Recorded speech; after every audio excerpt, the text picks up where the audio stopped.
Voilà, messieurs, fidèles téléspectateurs de Bonjour le Faso, nous sommes ravis de vous retrouver ce matin pour l'aventure du jour. Bienvenue encore à Bonjour le Faso et bonjour à tous. Cette semaine, on s'intéresse au quartier Wemtenga, plus précisément donc la rue Wemba Poko. On part à la découverte de cette rue-là, c'est dans la rubrique à la découverte 2. Et puis bien sûr, on va vous proposer la suite des témoignages aujourd'hui. Pour la revue de presse, Alphonse Ouidraogo sera là pour partager l'actualité avec nous. Dans la rubrique invité du jour, nous parlerons avec un monsieur qui fait dans le social. Il s'agit de monsieur Wangrawai qui a décidé de récupérer ou sinon de prendre à ses côtés les enfants donc en situation de mendicité, les enfants qui sont dans les écoles coraniques également ou qui pratiquent la mendicité dans la rue de Ouagadougou et de Bobo-Dioulasso et leur apprendre un métier. Il s'agit donc de la menuiserie. On va parler de son projet-là à travers sa structure dénommée Burkina Kwele avec notre invité du jour. Plus tard, on parlera aussi annonce avec un artiste, un musicien qui sera là. Merci de nous renouveler votre fidélité. Merci de nous suivre sur le bouquet Canal Plus 265 et numéro 6 du bouquet Canal Plus, mais également sur la TNT. Et vous avez la possibilité de nous suivre sur la page Facebook de Savane TV en direct chaque matin. Merci. On part tout de suite et maintenant à Wemtenga pour débuter l'aventure et c'est à la découverte de... On part à la découverte du quartier Wemtenga mais surtout de la rue Wemba Poko donc qui est située dans ce quartier-là et l'histoire bien sûr de Wemba Poko. On poursuit avec monsieur Sandaogo Kaboré pour justement écouter encore l'histoire en lien avec Wemba Poko et je rappelle qu'il est le président de l'association Wemdogo de Wemtenga. Je m'appelle Sandaro Henri Kaboré. Je suis le président de l'association Wemdoro. Vous savez qu'avant, n'importe quel problème, même les cas de jugement qui se faisaient sur le chef, il arrive souvent que quelqu'un soit condamné même jusqu'à la peine capitale. C'est le Wemba lui seul ou elle seule qui peut demander pardon pour qu'on libère la personne au lieu de la tuer. Alors, le Wemba, alors nos grands-parents nous ont informé que ici, le quartier Wemtenga, ici que vous voyez, alors tous ceux qui sont là, personne ne pouvait venir faire la force aux gens, au Wemba. C'était comme une terre conquise, une terre sainte, et il était interdit à la force. Même les recrutements militaires, les travaux forcés, le recrutement de l'armée, on n'a jamais pris quelqu'un de Wemtenga. Alors, moi qui suis arrêté devant vous, nos frères qui sont allés à l'école les premiers, ils ont à peine 10 ans entre nous. Il y a à peine 10 ans entre nous. Sinon, on n'a pas eu de grands frères ou de papas qui sont allés à l'école ou bien qui sont partis dans l'armée. Nous n'avons pas de militaires retraités, nous n'avons pas d'anciens combattants, on n'a rien ici. Alors cela était que, comme nous étions chargés de la médiation, d'aller demander pardon, nous ne devons pas porter une arme. Nous ne devons pas aussi subir la force. Donc le Wemba a été c'est une liberté qu'on a conférée au Wemba pour qu'elle puisse jouer son rôle. Alors, donc, je disais tantôt que quand il y avait des problèmes et qu'il y a un jugement, alors c'est le Wemba. Même s'il y a des mésententes aussi au sein de la cour, que ce soit un membre de la cour ou qui a des problèmes avec le roi, c'est le Wemba qui fait la médiation. S'il y a un problème entre communautés, c'est le Wemba qui fait la médiation. La cohésion dans son royaume. Qu'il y ait la paix dans son royaume. C'est pour cela qu'on a institué le Wemba, pour qu'il y ait la cohésion et la paix. Donc c'est ce rôle que le Wemba joue jusqu'à aujourd'hui. Généralement, le Wemba agit sur ordre, sur recommandation du Mogo Naba. Si le dossier est confié au coutumier, vous savez que bon, c'est maintenant que c'est vous qui parlez. Sinon, vous savez que depuis un certain temps, on ne parle pas de la chefferie coutumière. C'est surtout quand ça chauffe, alors tout le monde cherche la porte du Moro Naba il vient et qu'on essaie de faire calmer les choses pour qu'on reprenne. Sinon, bon, alors nous sommes dans un monde moderne où les institutions coutumières ou traditionnelles ne sont pas prises en compte. Vous savez que les responsables coutumiers, les chefs coutumiers n'ont pas la parole. Ils sont considérés sur le même pied d'égalité que tout le monde. Ce n'est pas ce qui se passe dans les autres pays. Mais ici, ils n'ont pas de statut. Alors, donc, ce qui fait qu'on n'a pas un cadre pour nous, pour que nous puissions intervenir quand il y a une situation comme ça. Bon, c'est de façon informelle que nous résolvons les problèmes. Quand il y a une situation qui est parvenue, Sa Majesté le Moro Naba, qui appelle le Wemba, qui le confie, nous essayons de le résoudre. Et je pense qu'à chaque fois, nous avons trouvé toujours une solution heureuse. Donc il y a toujours eu entente lorsque nous réunissons les deux parties. Nous sommes avec Alphonse Ouedraogo. Bonjour Alphonse. Bonjour Madame Nikima, bonjour à toutes et à tous. Bienvenue. Merci. Alors, quel journal nous accueille pour commencer? Je commence avec le journal Le Quotidien qui affiche ce matin respect du poids du pain entre normes et réalité du terrain, c'est-à-dire dans ce quotidien PMUB, l'ONAB, Olivier Dakio décroche une cagnotte de 60 594 000 francs CFA. Lutte contre le terrorisme. Au Burkina Faso, l'armée anéantit une grande base terroriste à Nassougou, écrit le journal. Le journal Sidoya, ce quotidien d'État, nous parle ce matin de la santé animale et humaine dans la région de l'Est et écrit ces soins vétérinaires illicites aux multiples dangers, c'est-à-dire donc à la page 18 et 20 du journal. Toujours dans Sidoya, on peut lire insécurité au Sahel, le Niger et le Mali échangent sur la DDR des ex-combattants. Entendez par là désarmement, démobilisation et réinsertion, donc DDR. Toujours dans ce quotidien, on peut lire soutien de l'Ukraine à l'attaque de Tin Zawaten au Mali. C'est une attaque contre le continent africain, déclare donc Boubacar Bokoum, analyse politique. Et toujours sur le même sujet, l'on apprend que les pays de l'AES appellent le Conseil de sécurité de l'ONU à prendre ses responsabilités. Toujours dans Sidoya, dans sa rubrique On murmure, on peut lire Yako, il faut sauver le bâtiment du tribunal de grande instance. Chez HR de Fada, des toilettes à ciel ouvert, la nuit tombée, nous informe le journal. Le quotidien bogolais, l'Express du Faso, écrit ce matin campagne chimioprévention du paludisme. Nous avons détruit 73% des gîtes larvaires. C'est donc une déclaration du docteur Yacouba Nombré. Et dans sa rubrique Autant le dire, le journal écrit on dirait que le front bip quelqu'un. Sommet Chine-Afrique 2024, l'ambassadeur Lu Chan évoque les préparatifs avec le chef de la diplomatie burkinabé.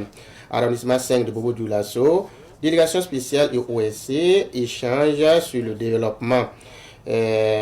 Toujours dans ce quotidien, on peut lire réserve numéro 00 l'eau, 17 section YC à Ouagadougou, la population de Sissin dénonce une attribution irrégulière. Le journal L'Observateur Palga affiche à sa une ce matin qu'en vacances foot, ce vestiaire où les enfants poursuivent leurs rêves. Le candidat au 61 concours, Bassolma Basé, est en train d'écrire, c'est-à-dire dans les humeurs de Barry, dans la livraison du journal ce matin. Variole du singe, sans prémunir en respectant les règles d'hygiène, c'est-à-dire donc dans la rubrique carnet de santé. Renégociation des contrats des sociétés au Sénégal, une promesse électorale à l'épreuve des réalités du terrain, écrit le journal dans sa rubrique Regard sur l'actualité. Le journal au Faso, dans sa livraison de ce matin, on peut lire à la une soutien assumé de l'Ukraine aux forces terroristes, aux terroristes du Sahel. L'AES porte plainte. L'AES porte l'affaire à l'ONU, c'est-à-dire à la page 9 du journal. Ce sommet Chine-Afrique 2024, le Le point de l'organisation est fait donc au ministre Karamoko par l'ambassadeur de Chine au Burkina Faso. Révision des contrats pétroliers, gaziers et fiscaux au Sénégal, engagement politique et assainissement des secteurs nébuleux, écrit le journal. Dans sa rubrique News du jour, le journal Aujourd'hui au Faso écrit Sigiré l'événement, le procès renvoyé au 27 août prochain. Le cyberactiviste frère Onvi jugé le 7 octobre prochain au Bénin. Inondation au Niger, le bilan revu à la hausse. Mohamed VI donne la liberté à plus de 4000 détenus. C'est au Maroc. Burkina Faso, toujours le balai citoyen, Le balai citoyen dénonce une détention illégale de Rasmane Zenaba et Bassirou Badio. Terminons avec le journal Le Pays. Le Pays, on peut lire ce matin à sa une, région de l'Est, l'armée anéantit une grande base terroriste à Nassougou. Gonocoxie ou chaud de pisse, les précautions à prendre pour l'éviter, c'est à lire donc à la page 9 du journal. Dans sa rubrique Révélation, le journal Le Pays écrit « Escroc se disant proche des autorités, la mise en garde du ministère de la Sécurité est à lire à la page 7. L'ONAB, Olivier Dakio, empoche la somme de 60 594 000 francs CFA. Deuxième forum des enseignants de l'Afrique de l'Ouest pour un système éducatif résilient. La fraude sur le poids du riz Lisa, le consommateur est exhorté à la dénonciation, c'est-à-dire donc à la page 8. Dans la rubrique Actu Sport, le journal écrit éliminatoire CAN 2025, Sénégal-Burkina, la Fédération sénégalaise de football annonce les couleurs. Merci bien Alphonse pour ces titres des différents journaux. Merci. On revient sur quelques sujets face justement au soutien ouvert et assumé de l'Ukraine donc au terrorisme au Sahel. Les pays de l'AES, entendez par là l'Alliance des États du Sahel, portent l'affaire au Conseil de sécurité de l'ONU. Tout à fait. C'était donc hier parce que le dossier est signé le 19 août dernier.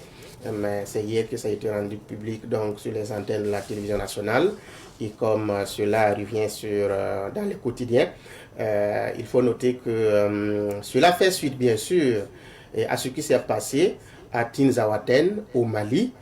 Le combat intense qu'il y a eu dans cette partie du Mali entre les FAMA, les forces armées maliennes, et puis les groupes, les ex-rebelles, appuyés par des terroristes.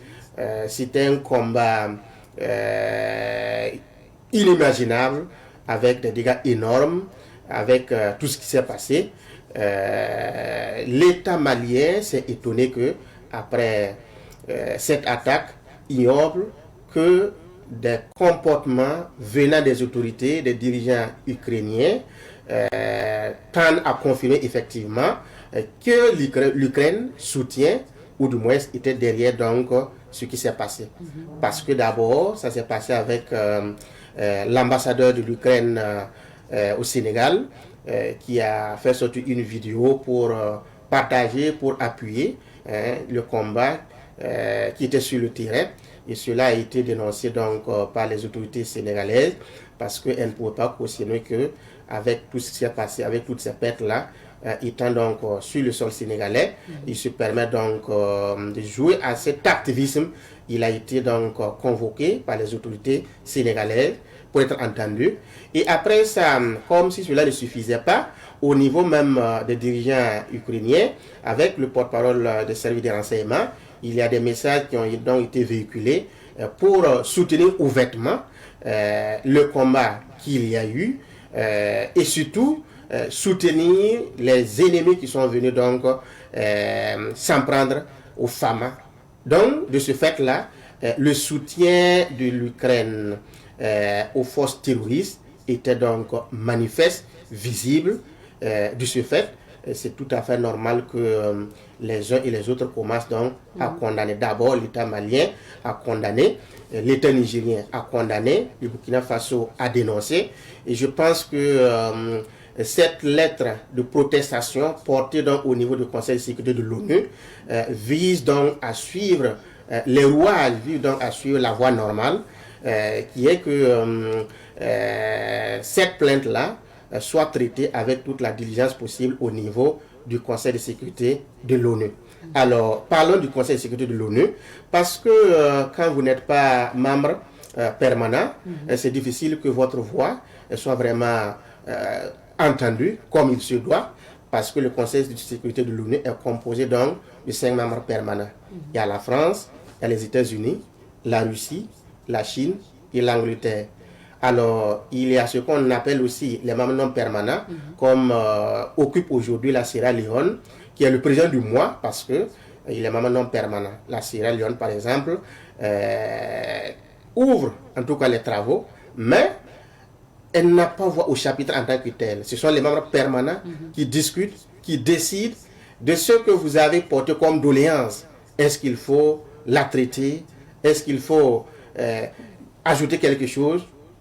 En tout état de cause, ça ressemble, je suis désolé de le dire, mais si en tout cas les membres permanents n'ont pas vraiment l'envie de vous soutenir, mais ce que vous avez demandé, ce que vous dénoncez, va ressembler donc à un coup d'épée dans l'eau, parce que vous n'êtes pas invité, vous n'êtes pas membre. C'est pour cela que toute l'Afrique se bat d'ailleurs pour être membre permanent, parce qu'on ne peut pas permettre qu'il n'y ait seulement que 5 membres permanents. L'Afrique est tout un continent, n'est pas un membre permanent. Ce n'est pas normal. C'est vrai que quand au moment donc de faire ce dispatching-là, l'Afrique n'avait pas cette envergure aujourd'hui. On n'avait pas ces positions stratégiques aujourd'hui. Mais avec le temps, on estime quand même que c'est tout à fait légitime qu'on essaie de rebattre les cartes pour que l'Afrique soit vraiment un membre permanent au niveau du Conseil de sécurité de l'ONU. Donc je pense que tant que cela n'est pas fait, nous avons beau essayer, rougir les yeux, mais ça va être toujours difficile. Sinon la conséquence, en principe, après donc cette plainte qui a été portée au niveau du Conseil de sécurité, c'est que l'Ukraine, dès lors que son implication ouverte et assumée est constatée, mais on doit procéder à des sanctions. Ça peut être un embargo, que l'Ukraine ne puisse plus exporter, vendre des armes, surtout en Afrique et dans beaucoup d'autres pays qui vivent le terrorisme. Donc, ça peut être des sanctions aussi économiques. Le principe était vraiment cela. Qu'on sanctionne quand même. Qu'on sanctionne quand même. Mais voilà, comprenez que l'Ukraine aujourd'hui, et les pays de l'AES qui portent donc cette plainte-là, analysons les positions. L'Ukraine aujourd'hui est soutenue par l'Occident. L'Occident, c'est qui? C'est la France, c'est les États-Unis, c'est l'Angleterre. Ce sont eux qui constituent l'Occident aujourd'hui et bien d'autres. Alors, étant donné que la France, les États-Unis et l'Angleterre sont membres permanents, il y a 3 membres permanents. Voilà. Alors, il ne reste que la Chine et la Russie qui ont une position plus ou moins commune. Est-ce qu'ils peuvent influencer une décision parmi donc 3 membres? C'est difficile. À 3 contre 2. 3 contre 2. Ça passera. Ça ne passera pas. Donc, je pense que c'est ça aussi les enjeux, et surtout que les pays de l'AES aujourd'hui n'allent pas me dire que la France est derrière ces pays de l'AES aujourd'hui. C'est compliqué. C'est compliqué. Les États-Unis, c'est aussi... C'est mitigé. C'est mitigé. Donc, comprenons que...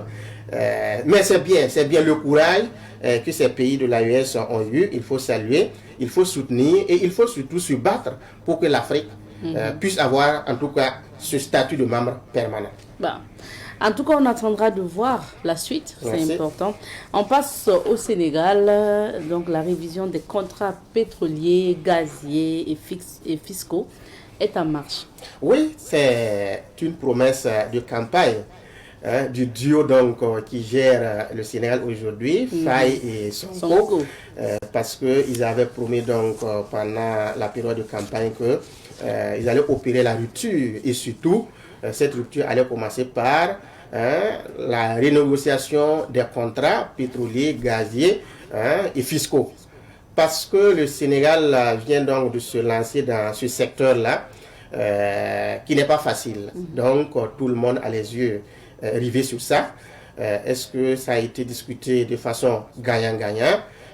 Macky Sall, l'ancien président, a passé tout son temps à rassurer, mais la confiance n'exclut pas le contrôle. Ce qui fait que les autorités actuelles du Sénégal tiennent à ce que l'on revienne là-dessus. Et hier, par exemple, 20 août, le Premier ministre Ousmane Sonko a procédé à la mise en place de cette commission ad hoc pour que le travail commence avec donc un inspecteur des impôts à la tête donc, de cette commission ad hoc. Et le travail a ainsi démarré. L'objectif, c'est quoi? C'est que l'on passe au peigne fin ce contrat, par exemple, contrat sur le secteur pétrolier, parce que c'est une société australienne qui a donc en charge de l'exploitation donc du pétrole dans cette partie du centre-ouest du Sénégal. Et ce travail va consister vraiment à visiter tous les termes, tous les contours, pour en tout cas rassurer. L'autre chose, c'est le secteur gazier, et ça aussi, c'est exploité à la frontière avec la Mauritanie. Donc, et ce travail aussi va consister vraiment à trouver vraiment les voies et moyens pour montrer que, en tout cas, le Sénégal sortira gagnant dans ce travail-là. Donc, c'est un travail difficile et titanesque qui vient de commencer. Et je pense que l'objectif, c'est que les dirigeants, les autorités actuelles respectent leurs promesses. Et c'est que dans le respect aussi de cette promesse, que les Sénégalais sortent gagnants. Mais ce n'est pas facile parce que c'est un secteur où c'est vraiment de l'argent. Donc, des gens aussi commencent à s'inquiéter que le travail ne soit pas vraiment comme on aurait voulu, mais on ne peut pas, dès pour le moment, commencer à les juger. Il faut les laisser, les voir à l'œuvre pour en tout cas pouvoir faire un commentaire. On revient au Burkina Faso pour parler de cette dénonciation du ministre de la Sécurité qui avertit et interpelle les Burkinabés à faire attention parce qu'il y a des escrocs qui disent être proches des autorités et qui soutirent de l'argent aux honnêtes citoyens. Ça me fait sourire parce que ce problème a toujours existé, surtout dans les pouvoirs de transition. Des gens qui se disent donc soutien du pouvoir, proches des autorités, qui démarchent des opérateurs économiques, qui démarchent certaines personnes qui veulent vraiment avoir contact, entrer en contact avec les autorités. La contrepartie, c'est quoi? Vous serez obligé de glisser des billets de banque. Il y aura un prix qu'il faut donner. En tout cas, c'est pas vu ton dossier. Il faut faire quelque chose parce que c'est à cause de toi. Ben, c'est généralement le terme utilisé pour escroquer, pour prendre quelque chose. Et je pense que cette note du ministre de la Sécurité vise à dissuader ces personnes-là et surtout à interpeller ces citoyens qui veulent vraiment entrer en contact avec des autorités, qu'il y a des voies et moyens à suivre pour accéder aux autorités aussi facilement sans glisser un rond. Et cela s'est passé même sous Roch Christian Kaboré, un journal qui avait écrit en son temps qu'il y a un poste de péage au palais de Kossia, où pour avoir rendez-vous avec le chef de l'État, il faut donner quelque chose, sinon on te fait tourner. Donc comprenez que c'est une situation difficile pour combattre cela. Je pense que comme la note vient officiellement du gouvernement, les mesures seront prises pour que les gens ne soient plus escroqués par des gens qui se disent être proche des autorités ne fait pas de vous. C'est pas un métier. Oui, c'est pas comme si c'est vous le protocole. Non, c'est pas un métier. Vous êtes un apport pour le pouvoir en termes de conseils, en termes d'information, beaucoup de choses. Et vous devez être cet exemple-là, mais ne pas être un démarcheur entre les autorités et ceux qui ont affaire aux autorités. Je pense que c'est pour mettre fin à tout cela que la note a été donc publiée. Ce qu'on entend aussi souvent de certains, c'est que pour voir une autorité, si vous passez par la voie officielle, parce que c'est ce qui a été indiqué ici, de passer par les services de protocole, la voie officielle où vous déposez un courrier, souvent aussi certains disent, vous déposez le courrier et apparemment ça n'arrive jamais sur la table du président ou du premier ministre. Qu'est-ce qu'il faut faire? Il faut pousser.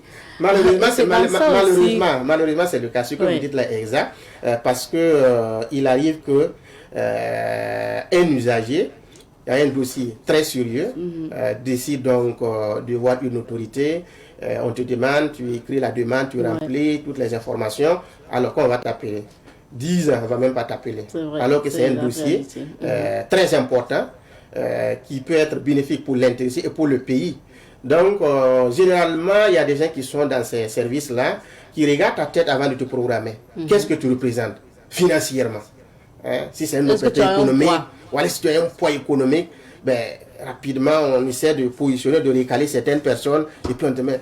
Et c'est eux-mêmes qui vont t'appeler. Ah, monsieur, on a tout fait. Hein? Voilà, bon, vraiment vu ce que vous avez dit, bon, vu l'urgence. Bon, en tout cas, j'ai pesé tout mon poids pour vous programmer. Mais c'est ton travail.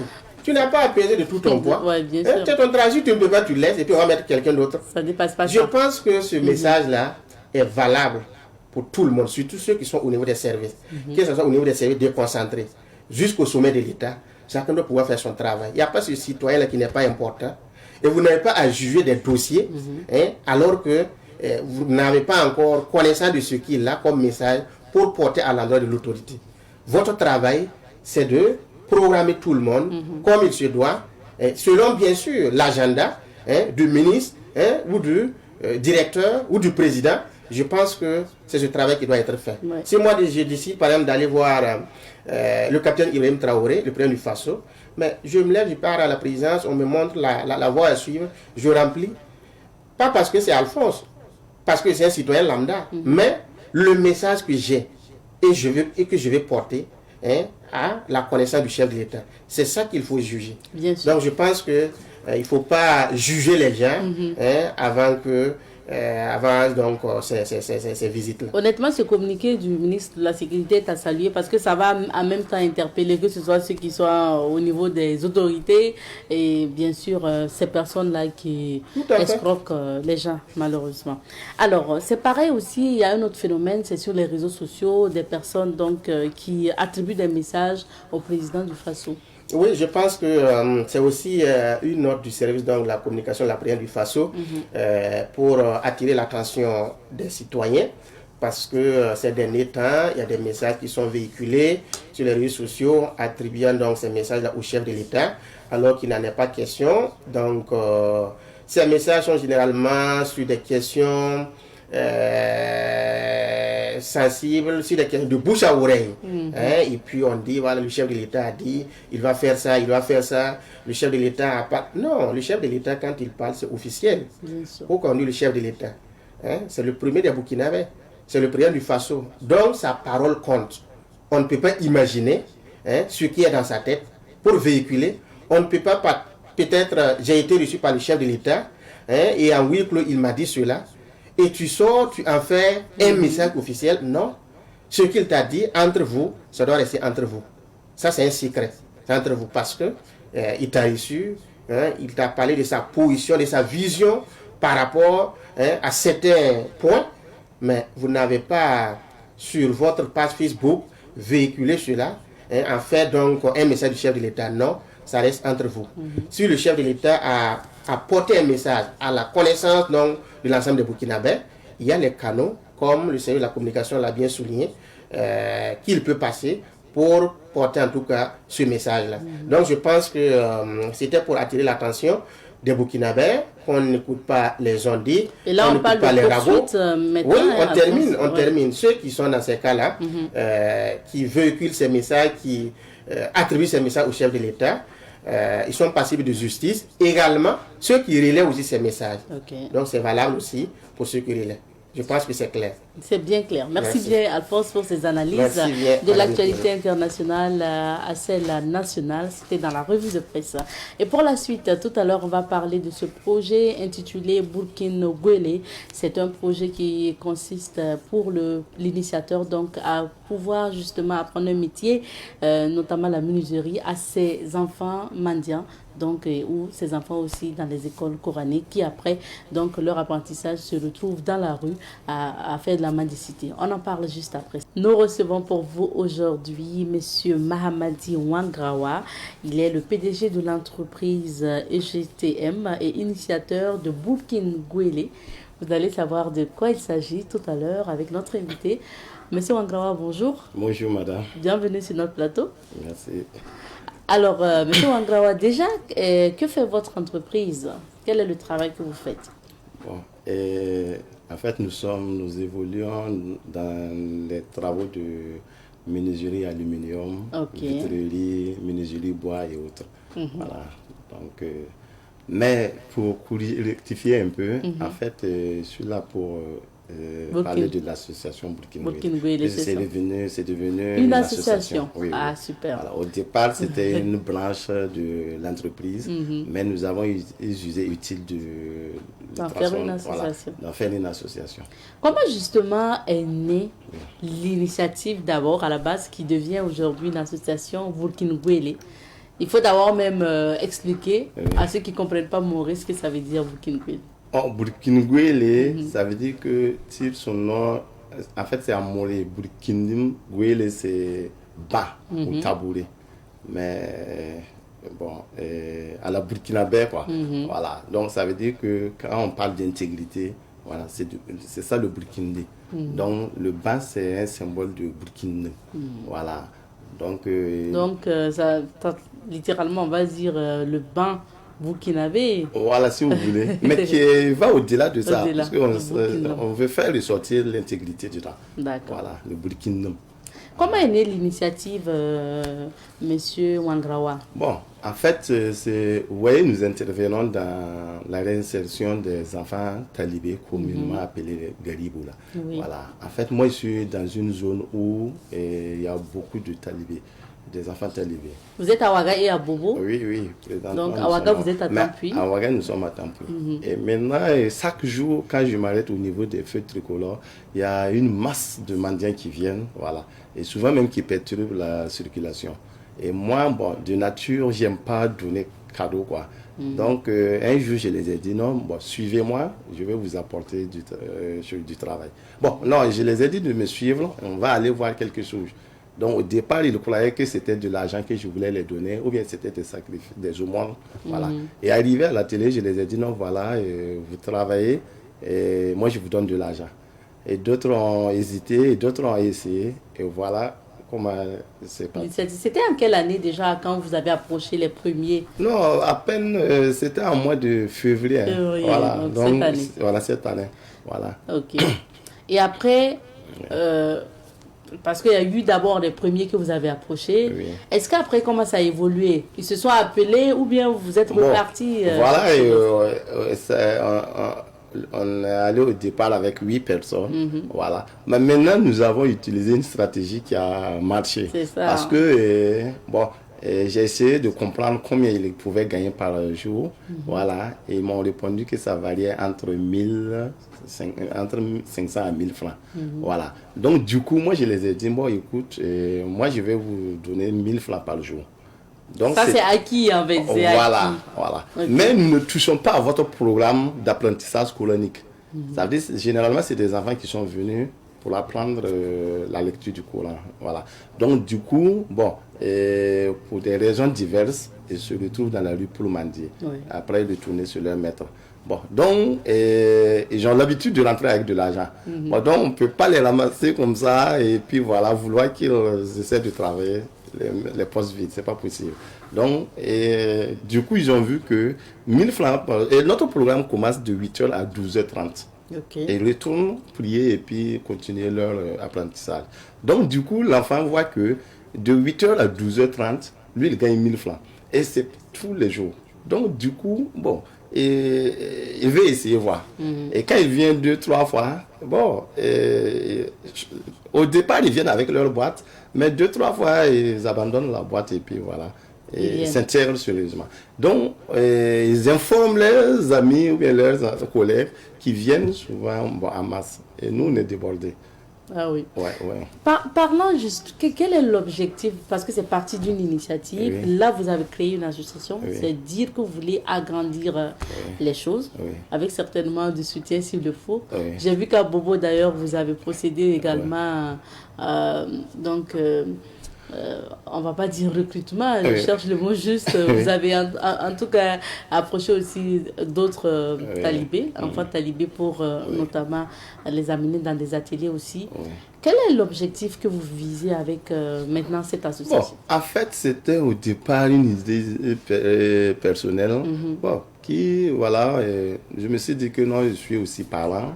Donc, quand je vois ces enfants dans cette situation-là, moi, ça m'angoisse un peu. Bon, mais maintenant, après un mois de fonctionnement... un mois, vous étiez à combien? À un mois, on était à 28, 30, une trentaine.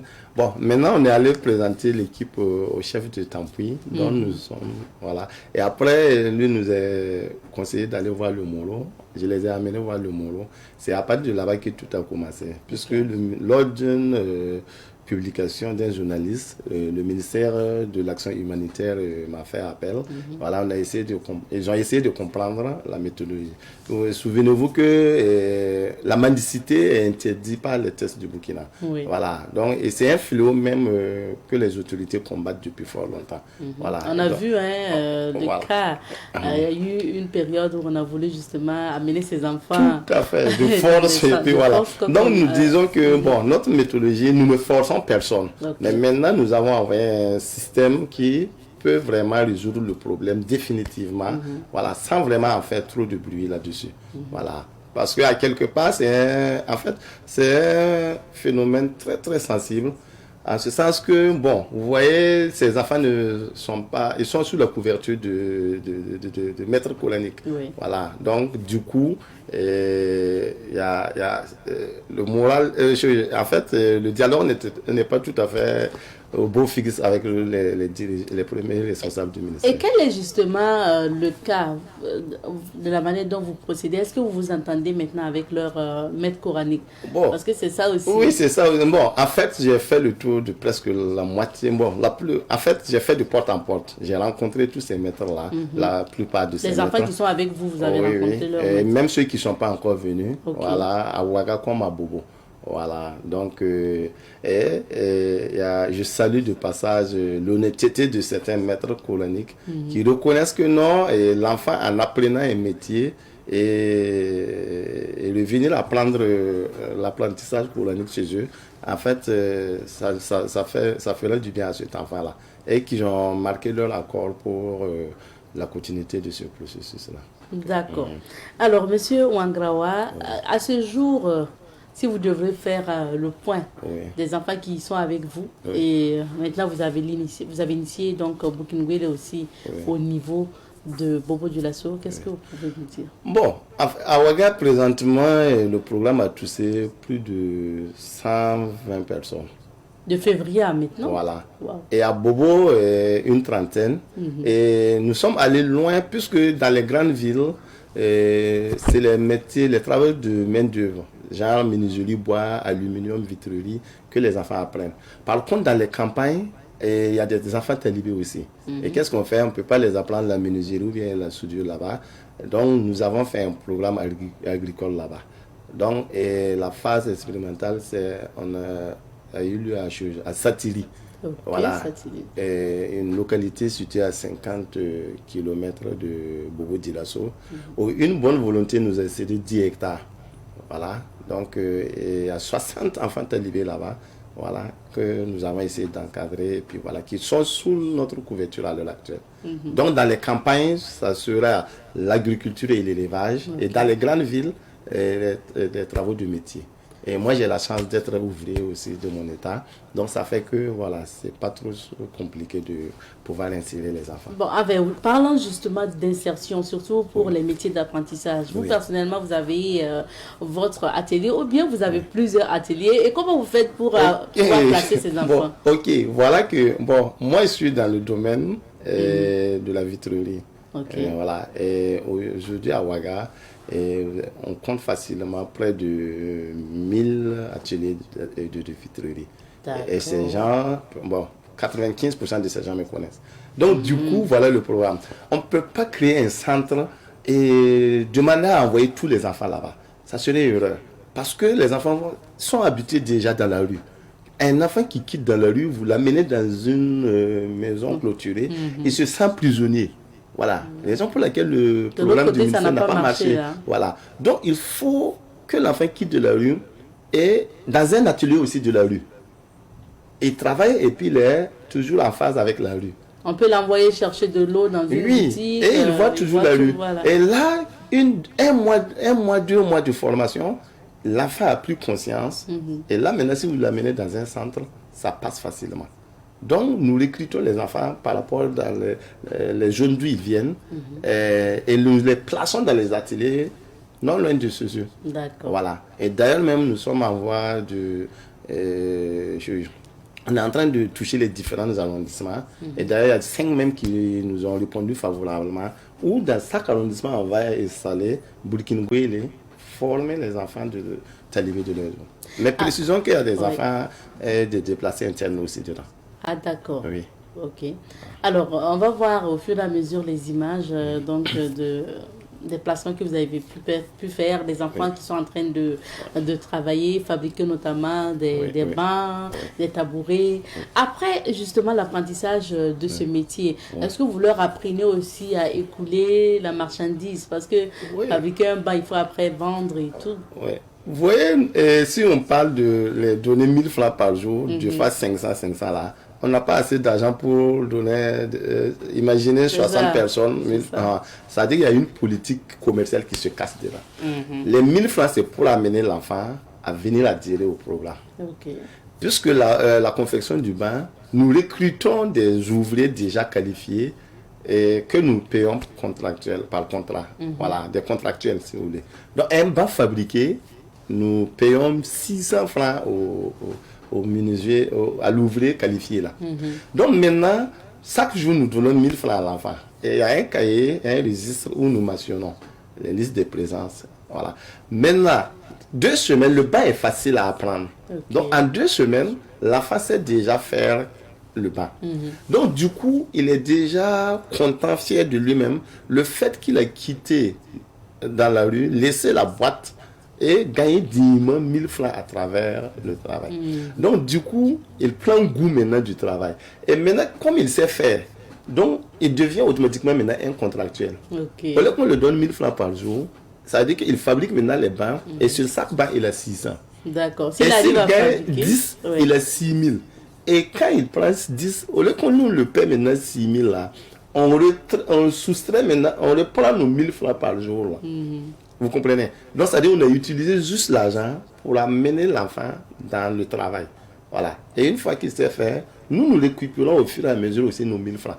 Donc, par fini, on a utilisé un certain système seulement pour amener l'enfant à déposer la boîte au profit du métier. Et après quand il sait fabriquer, ça devient un avantage.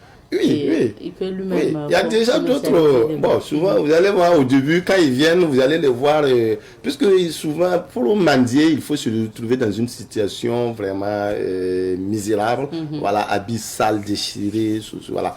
Donc, ils viennent chez nous comme ça, souvent on dirait des demi-fous. Voilà. Mais vous voyez qu'au fur et à mesure, il y a d'autres. Quand on les voit, on ne sent même pas que c'est des gens qui tenaient des boîtes. Voilà. Alors, nous, en tout cas, on voit donc les images de ces enfants-là qui sont avec vous au niveau de l'écran. Alors, Monsieur Wangrawa, on sait, vous avez dit tantôt que c'est vraiment un phénomène aussi qui aujourd'hui touche les autorités et des autorités aussi qui cherchent à éradiquer le phénomène de la mendicité. C'est interdit, mais il y a des autorités se battent aussi pour même éradiquer la mendicité. On se rappelle de la décision récente, hein, c'était le 13 août, je crois, des autorités nigériennes, carrément qui ont décidé donc de rapatrier ces mendiants des villes-là vers leur village d'origine.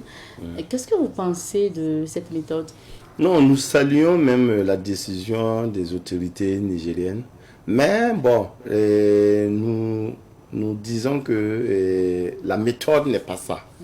Parce que la décision, elle est forte, elle est salutaire. Mais imaginez-vous des gens qui se sont habitués dans la rue à la mendicité. Vous les rapatriez, vous les emmenez dans leur village. Pour qu'ils fassent quoi? Mais moi, je dirais que c'est une porte ouverte pour le banditisme et puis le recrutement des terroristes. Hein. Parce qu'il ne sait rien faire, il n'a rien dans sa tête. Vous le prenez, vous le faites. J'ai vu même sur les réseaux sociaux où c'est par avion, même on les convoie. Voilà. Vous prenez le gars, vous l'amenez dans son village, il ne sait rien faire.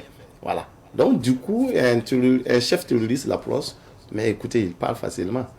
Or, donc nous disons que non, il faudrait d'abord amener l'enfant à une éducation de base, où l'enfant même, ou bien le mendiant entre guillemets, puisqu'il y a plusieurs catégories de mendiants, voilà. Mais tous ceux qui se sont habitués à la facilité, il faut déjà d'abord travailler sur leur psychologie, voilà, les amener à avoir confiance d'eux-mêmes d'abord. Là, même s'ils retournent dans leur village, ils pourront mener des activités, même s'il ne serait des activités agricoles.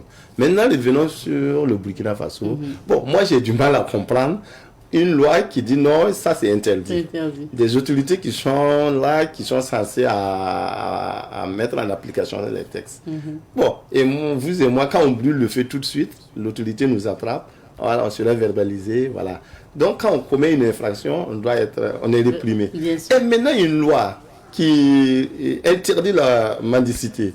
Hein? Et je pense même, j'ai feuilleté une fois là, il y a, comment dirais-je, l'article 242 à 49, jusqu'à 7 paramètres où on parle de cette mendicité. Oui. Ouais. Donc du coup, bon, je ne sais pas hein, si la chose est politique ou quoi. Est-ce que c'est faisable parce que c'est sensible social en même temps, surtout avec la situation sécuritaire, vous conviendrez avec moi qu'il y a eu un nombre important de mendiants. Oui, quand on dit État là, c'est l'État au-dessus de tout. C'est avant tout un État, ce n'est pas une entreprise. Hein. Voilà. Donc du coup, il faut des mesures fortes seulement. Et moi, j'ai foi à ce régime-là avec le capitaine Ibrahim. Mais des mesures fortes, vous, personnellement, vous ne voudrez pas qu'on réprime ou qu'on rapatrie? Non, quand je dis mesures fortes, parce que vous voyez, il y a d'autres qui disent que la mendicité est autorisée. Et nulle part sur les textes du Burkina, et même si parlons côté islamique, d'autres tentent à islamiser ça. Non, aucune partie dans les règles islamiques, il dit qu'il faut mendier. Non, la mendicité est formellement même interdite dans les textes coraniques. Voilà. Maintenant, il y a souvent des passages où les gens font allusion. Vous et moi, dans une situation bien donnée, on peut vraiment demander de l'aide. Voilà, on peut se retrouver dans une situation où vraiment, dans une situation indésirable, où vraiment on est obligé. À ce moment, les textes islamiques nous autorisent à demander de l'aide. Voilà. Sinon que on ne peut pas en faire un métier. Voilà. Donc les maîtres coraniques savent. Et il y a beaucoup qui sont conscients. Mais derrière ça, il y a un deal qui ne dit pas son nom, où certains sont conscients, mais ils font aller, ils se laissent aller. Donc, du coup, si je dis des mesures fortes, non, c'est rappeler à tous ces acteurs-là, l'État prend ses responsabilités, et il rappelle à tous ces acteurs que c'est interdit.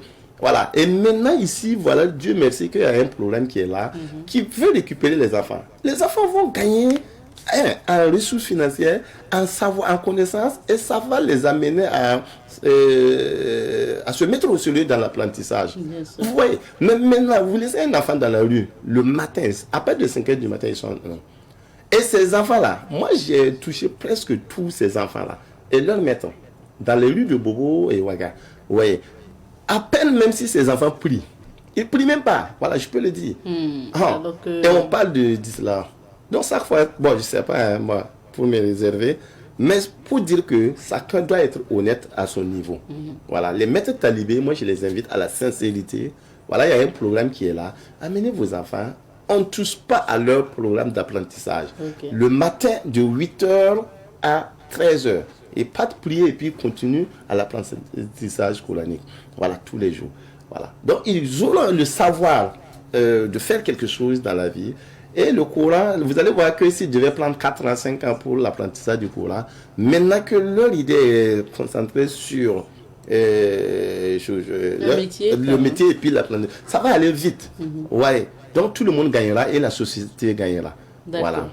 Monsieur Wangrawa, c'est quoi vos ambitions avec cette association Boukinguele aujourd'hui?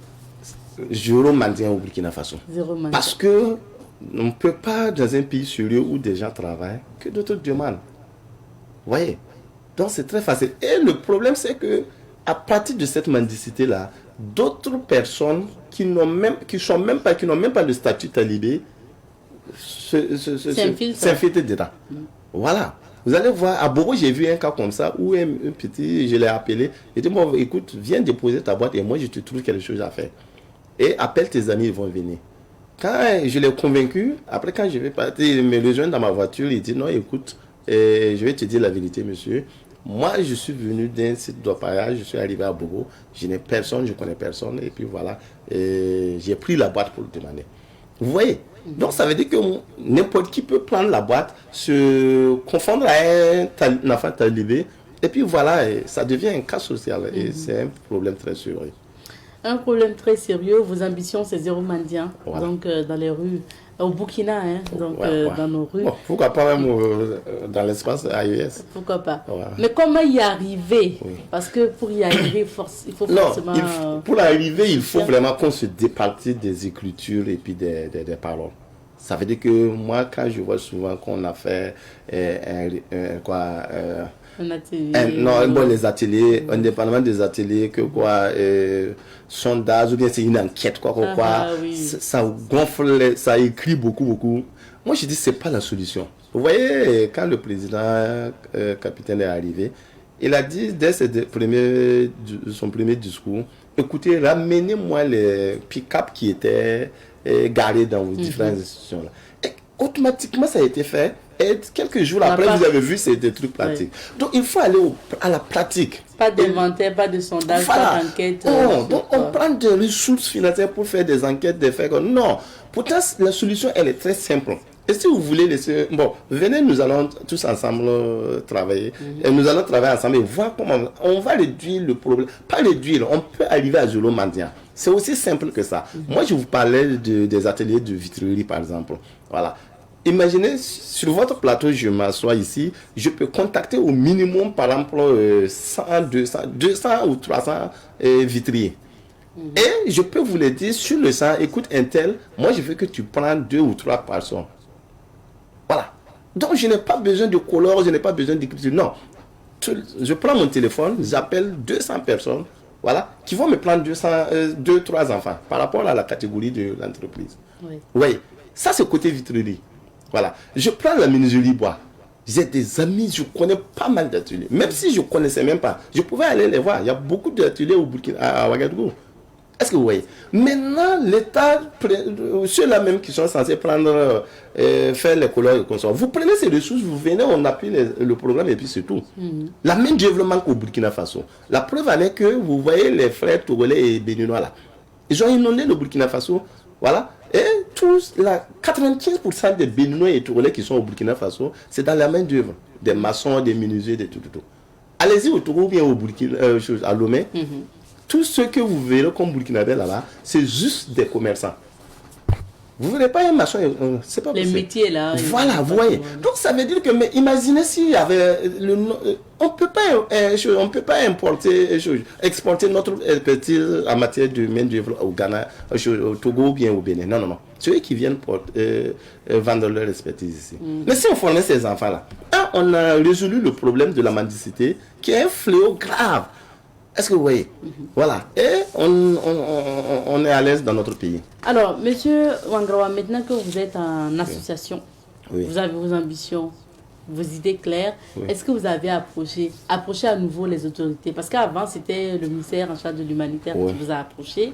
Est-ce qu'après, vous avez quand même, à ce jour, entamé des discussions avec les autorités pour de l'accompagnement où? Bon, en tout cas, le ministère de l'Action humanitaire travaille vraiment à nous accompagner.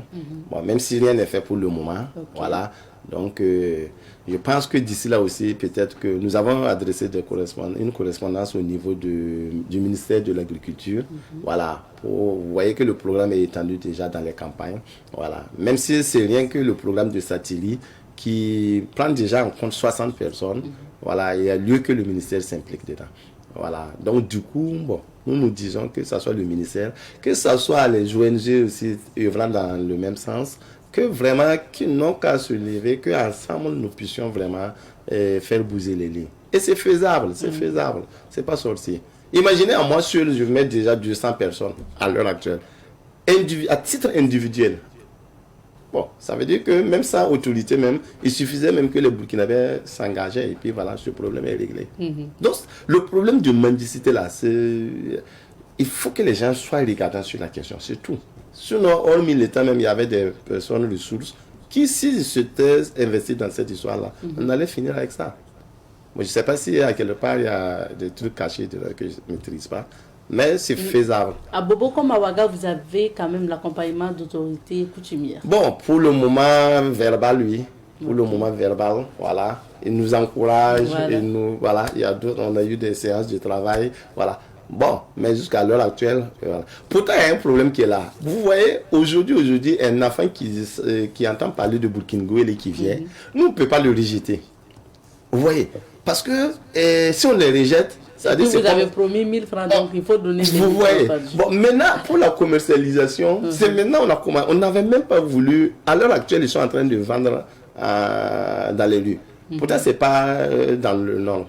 On a des dépôts, voilà, le premier dépôt est à Tampi, mais dans tous les arrondissements, on va faire des ateliers dépôts, ateliers et puis dépôts. Mais par contre, aujourd'hui, nous sommes obligés de faire tourner les enfants pour vendre, voilà, ceux, bien sûr, qui ont l'âge de travailler, voilà, parce que les autres, c'est de l'apprentissage. Pour pouvoir avoir quelque chose encore. Sinon, ce n'est pas évident, quoi. Voilà. Donc, que les premières autorités soient regardants sur l'affaire, parce que nous, on est débordés à l'heure là. Voilà. Des enfants qui viennent ce matin ne peuvent pas dire que, qui demandent à travailler ou bien à venir apprendre. Franchement, on ne peut pas les dire de partir parce qu'on ne peut plus. Voilà. Et pourtant, ça nous dépasse aussi. Et c'est une affaire nationale. Bon, franchement, il faut réagir vite. Tout à fait. Et c'est urgent. D'ailleurs, même, voilà, nous avons affaire à un régime urgent. Ouais, tout est urgent. Voilà. Merci beaucoup, Monsieur Ouangrawa. Nous, on vous souhaite beaucoup de courage. La cause est noble et puis merci de vous battre. C'est important aussi de laisser le contact, Monsieur Ouangrawa, pour vous contacter. Oui. Ok, donc l'association répond sur le numéro 55 22 16 14. 55 22 16 14. Il y a le 78 62 33 67. Il y a le 70 12 88 27. Voilà. Merci beaucoup. Merci madame d'être passé sur notre plateau. Vraiment, merci beaucoup. On aura encore d'autres occasions. Et merci aux responsables de Savant TV. Et franchement, je suis très content. Voilà, merci de m'avoir permis de m'exprimer ce matin sur les enfants talibés. Merci. Et de parler de mon association. Merci beaucoup à vous. Restez avec nous. Je rappelle que nous étions avec M. Mahamadi Ouangrawa. Il est donc le président de l'association Burkinabé. On va s'arrêter ici pour l'entretien du jour. Marquons une petite pause et on revient de retour sur ce plateau et c'est le temps d'échanger avec un artiste musicien. Son nom d'artiste est Only LG. À l'état civil, c'est Greg Eda. Bonjour. Bonjour madame. Bienvenue. Merci. Alors, vous êtes d'origine béninoise. Oui, effectivement. Et vous êtes adopté par le Burkina Faso depuis maintenant des années. Ouais. Ça fait combien? Ça va faire 10 ans. 10 ans au Burkina. Bientôt ça va faire 10 ans. Vous êtes artiste musicien et la musique, vous avez démarré la musique au Bénin quand vous aviez l'âge de 12 ans. Effectivement. Alors, pourquoi la musique? La musique parce que j'ai toujours aimé la musique. Dès le bas âge, ça a toujours été ma passion. Et arrivé à un niveau donné, c'est devenu mon travail. Donc je ne peux plus me séparer de ça. C'est ça. Voilà, tellement j'adore la musique. Donc j'ai plus le choix. Je ne peux plus. Mais la carrière professionnelle débute en 2016. Oui, effectivement. Et vous sortez Yaya Boin. Oui, Yaya Boin, c'est l'extrait de l'album Nkoli Ok. Nkoli, c'est dans ma langue, Nkoli, ça veut dire l'avenir. Voilà, c'est le nom c'est un surnom que ma grand-mère m'avait donné. Que toi, tu as de l'avenir, tu vas aller loin. Du coup, j'ai surnommé mon premier album Nkoli. Ok. Le premier titre, c'est Yaya Yaya Boin. Voilà. Et l'histoire de Yaya Boin, ça a commencé comment? Voilà, j'étais sur le banc en 2015-2016, je venais de passer en classe de la première. Et chez nous, quand tu es seul sur le banc, il faut sortir pour te battre afin de pouvoir payer ta scolarité et tout ça. Donc, il fallait que je vienne au pays des hommes intègres pour pouvoir me chercher. Donc, tout a commencé en 2015-2016 quand je suis venu ici. Et je tournais, je vendais les documents, les romans et autres. Arrivé dans un maquis, j'ai croisé un certain Américain Ouedraogo. Voilà. Et bon, je tiens à vous rappeler un truc. C'est pas tous ceux qui rentrent dans les maquis, ça veut pas dire, c'est pas tout ce monde-là qui viennent là-bas, ils viennent pas pour le plaisir seulement. Mais il y a d'autres, peut-être les femmes les fatiguent à la maison avant qu'ils ne viennent. Voilà. Donc, le jour-là, j'ai croisé monsieur américain Ouedraogo là-bas et il était en colère. Il n'était pas du tout content. Il n'était pas dans sa peau. Donc, j'ai vendu à son voisin. Arrivé chez lui, il était tellement en colère. Il a crié sur moi qu'il y a Manu Toumbla. Il a commencé à dire des choses que je ne connaissais pas. C'est maintenant que j'ai compris ça. Après que Samira m'a expliqué tout ça. Mais on aura le temps de bien parler de tout ça à la conférence. Ok, voilà. Donc c'est de là que vous êtes inspiré. Vous êtes inspiré, que vous avez sorti le titre Yaya Boin. Oui. Et puis, un titre qui sort quand même en 2016, et c'est maintenant que le clip est prêt. Pourquoi? Oui, la suite a été une grande histoire. Ça n'a pas été facile. Ça n'a pas été facile. Je me cherchais en temps. Voilà, temps, pourquoi? Oui, parce que voilà, j'étais plus au pays, je suis ici. Fallait que je me cherche correctement. Fallait que je me cherche avant de pouvoir le faire. Donc j'ai mis beaucoup de temps. Boulot, et voilà, tout ça parce que l'argent. Voilà, si tu es artiste, faut forcément les moyens financiers de côté. Sinon tu ne pourras pas aller à quelque part. Donc, je profite aussi de cette occasion pour dire merci à mon mentor qui est aux États-Unis, Babisco Dollar, et du New Jersey, et à mon tonton Eric Baman, l'expert en génie civil du côté de Gabon. Voilà. Merci. Merci à tous les stars aussi. Merci à tous mes amis qui me soutiennent. Merci à tonton Emmanuel Abissi. Voilà. Merci beaucoup. Merci. Merci à vous aussi. Ok. Et puis, vous êtes là parce que le clip est prêt et vous devrez lancer officiellement ce clip. Ça va se passer quand? Ça va se passer le 25 du côté de la présidence, c'est-à-dire le dimanche qui vient. Du côté de la présidence, non loin de la station Shell de Pissy. Bon, voilà. C'est un bar, hein, c'est un espace. Effectivement, voilà, c'est un bar. Voilà. C'est bien de préciser parce que ce n'est pas la présidence. Oui, voilà. C'est le nom d'un espace. Voilà, c'est le nom d'un bar, voilà, c'est un peu ça. Donc, sortez nombreux, soutenez-moi, j'ai vraiment besoin de vous. Et voilà, merci beaucoup. Qu'est-ce que ça raconte l'histoire de cette chanson? Yaya Boin. Est-ce que vous revenez sur... Oui, ça parle de mon vécu. Quand je suis venu ici, c'est ce que j'ai traversé. Voilà. Arrivé ici, tu viens d'arriver d'un pays où tu ne comprends même pas les langues. Donc, ça ne peut pas être facile au début. Il est bien fait. Aujourd'hui, voilà, ça va un peu. Voilà, le début n'a pas été facile. Okay. Du coup, ça m'a inspiré à écrire cette chanson en 2016. Voilà. Et pour cette sortie officielle, le 25 août, qu'est-ce que vous réservez aux mélomanes et au public? Bon, un lourd show, hein. Un lourd show parce qu'il y a plusieurs artistes qui sont invités, il y a des chroniqueurs aussi qui sont invités. On aura le temps de bien tout critiquer le clip, on aura le temps de tout faire, s'amuser, voilà. Des prestations naturellement? Oui, il y aura des prestations. C'est pour ça que je veux même qu'on démarre à 19h30. Voilà, comme c'est un bar, on démarre à 19h30, déjà à 20h30. Tout le monde est chez lui. Parce que j'ai invité plusieurs PDG, des intellectuels, donc et ils ne traînent pas la nuit. Voilà, donc on doit tout faire. Tout le monde vient à 19h30 et déjà à 20h30, tout le monde est chez lui à la maison. Voilà. Ce serait un événement de 45 minutes si c'est trop. D'accord. Voilà. Alors, Only LG, est-ce que pour pour ce clip qui va sortir en même temps, donc sur YouTube également. Effectivement, sur ma page. Voilà, je vais demander à tout le monde, je vais demander aux mélomanes d'aller vous abonner parce que les comptes TikTok, comptes Instagram, comptes Facebook, YouTube, voilà, tout a été recréé. Tout a été recréé. Et ça, c'est quoi l'adresse? L'adresse c'est OnlyLG, ONLY, espace LG. Voilà. Abonnez-vous à mes pages et on va commencer les challenges. Parce que bientôt sur TikTok même, il y aura des concours et tout ça.